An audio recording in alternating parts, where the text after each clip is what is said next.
কেন একত্রিত হয়েছি?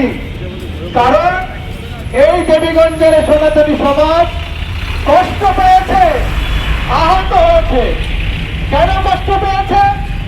আমাদের অত্যন্ত আস্থাভাজন নেতা যে মানুষটিকে বোদা দেবীগঞ্জের সনাতনী সমাজ সবার আগে ভরসা করে, যে মানুষটিকে বোদা দেবীগঞ্জের সনাতনী সমাজ বিপদের বন্ধু বলে জানে, যে মানুষটির উপর ভরসা করে দেবীগঞ্জ বোদার সনাতনী সমাজ মাথা উঁচু করে চলাফেরা করে, আজ সেই মানুষটিকে কলঙ্ক দেবার চেষ্টা করেছে একটি কুচক্রী মহল।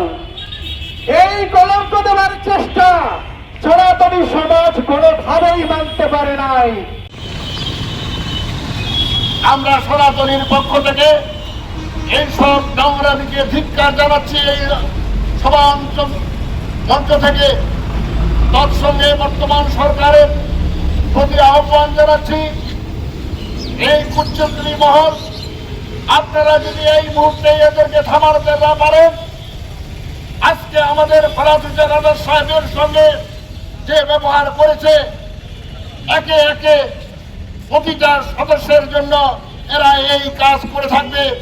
তাই এই মঞ্চ থেকে আমি অনুরোধ করব আমাদের বর্তমান সরকারকে এই মহলকে অনতি বিলম্বে আইনের আশ্রয় নিয়ে আসে দৃষ্টান্তমূলক শাস্তি দেয়। আমরা আজকে সমবেত হয়েছি, মানববন্ধন করার জন্য সমবেত হয়েছি। এটার উদ্দেশ্য হচ্ছে আমাদের মাননীয় গণপ্রজাতন্ত্রী বাংলাদেশ সরকারের পানি সম্পদ প্রতিমন্ত্রী বিরুদ্ধে যে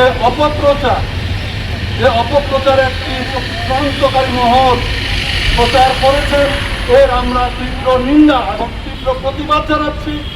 মিল নাই। এই যে ভারত, আজকে আমি বাংলাদেশ সরকারের যারা গোয়েন্দা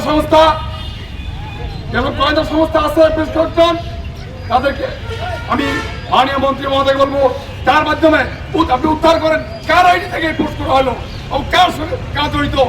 আমরা চাই অনতিবিলম্বে আমাদের দাবি মন্ত্রী মহোদয় যেন এই তথ্য অনুসন্ধান করে তাকে বাইর করে তাকে একটা চরম একটা বিচারের সম্মুখীন করা হয়, যে ওই বিচার থেকে আর জন্য কেউ যেন ভুয়া আইডি, ভুয়া ছবি, ভুয়া এইসব প্রচার করতে না পারে।